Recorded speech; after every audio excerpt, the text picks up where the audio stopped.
My husband caught me cheating with his brother at my sister's wedding. It all started 6 months ago.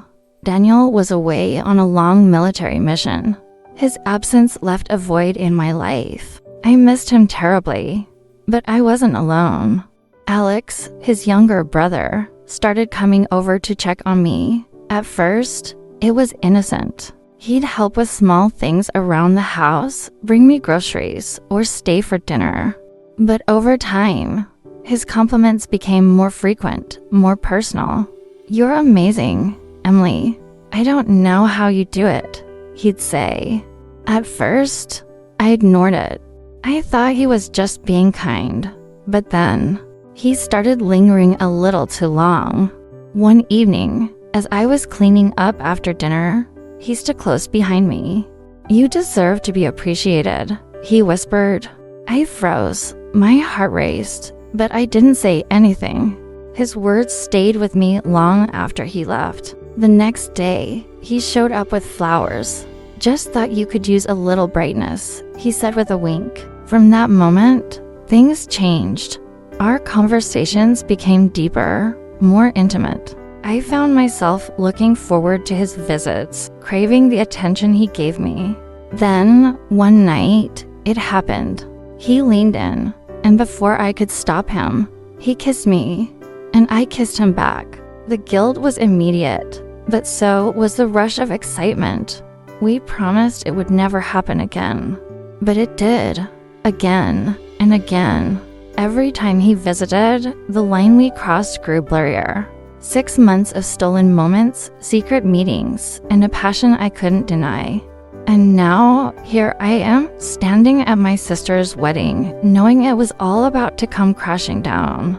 It started with stolen glances, but soon, our meetings became more intentional. One evening, Alex invited me to a cabin outside town. "It's peaceful there," he said.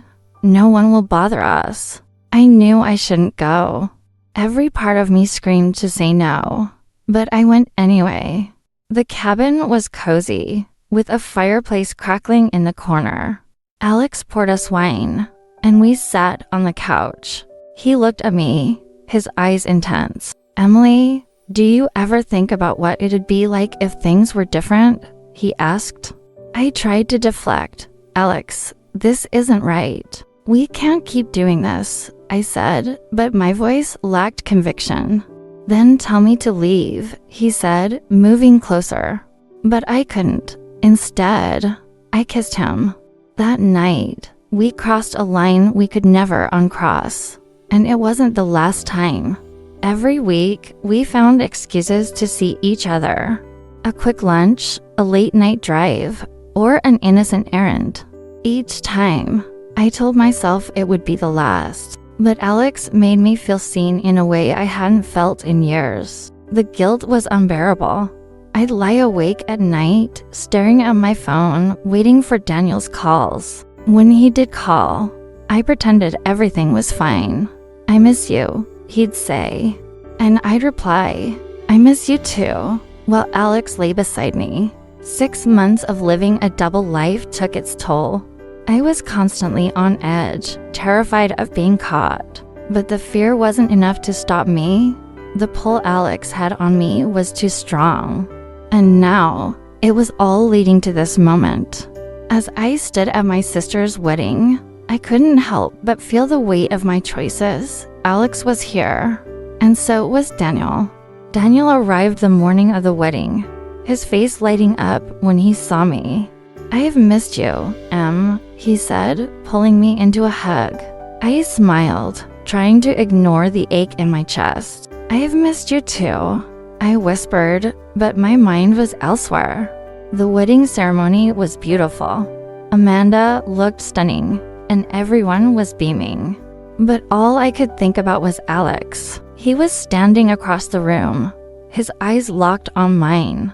There was no hiding the tension between us. During the reception, Daniel held my hand as we greeted guests. But every time I saw Alex, my heart raced. Eventually, Alex found me alone in the garden.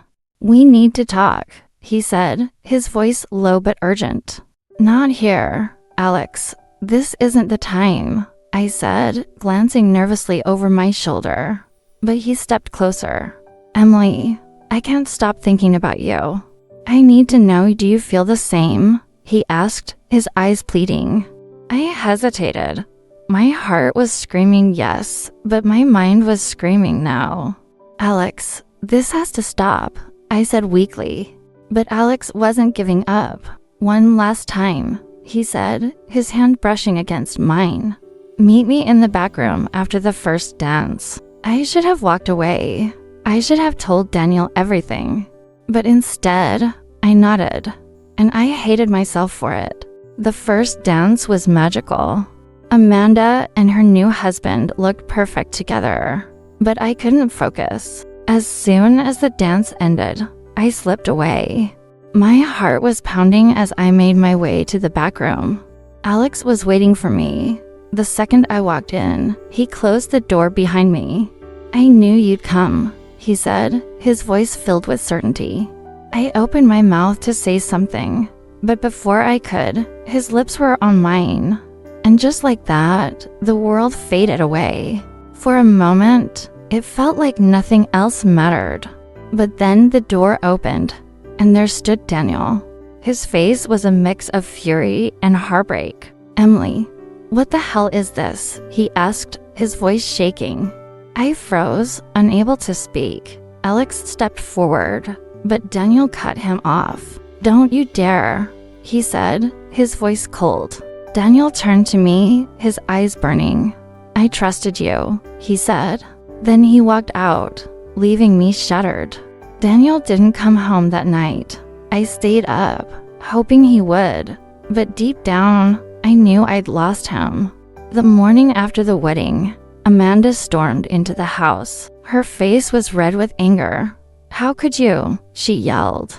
I tried to explain, but my words meant nothing. On my wedding day, Emily, you didn't just hurt Daniel. You destroyed me too, she said, tears streaming down her face. Her words hit me like a punch to the gut. Amanda, I'm sorry. I didn't mean for this to happen, I said weakly. But it did happen, she screamed. And now, I don't have a brother or a sister. Then she turned and walked out, slamming the door behind her. I was left alone in the house, drowning in silence. The memories of that night played over and over in my head. I tried calling Alex, but he didn't answer. He disappeared, just like he always did when things got complicated. Days turned into weeks. Daniel had moved out, Amanda refused to speak to me, and Alex was gone. I had no one. One day, I found a note from Daniel. It was short, but it said everything. I loved you, Emily, but I can't forgive you. His words broke me in ways I didn't think were possible. I wanted to fix everything, but it was too late. Months later, I saw Alex at a bar. He was laughing with friends, acting as if nothing had ever happened. When he saw me, his smile faded. He walked over and said, Emily, I'm sorry for everything. But his apology felt empty. I looked at him and said, it doesn't matter anymore. Alex, we ruined everything, and for what? I left the bar that night, determined to never look back. The damage was done, and nothing could change that. Now, I live with the consequences of my choices. I lost my husband, my family, and myself. This is my story. A story of mistakes, regrets, and the price of chasing fleeting passion. Let it be a warning. Some choices leave scars that never heal, and sometimes there's no going back.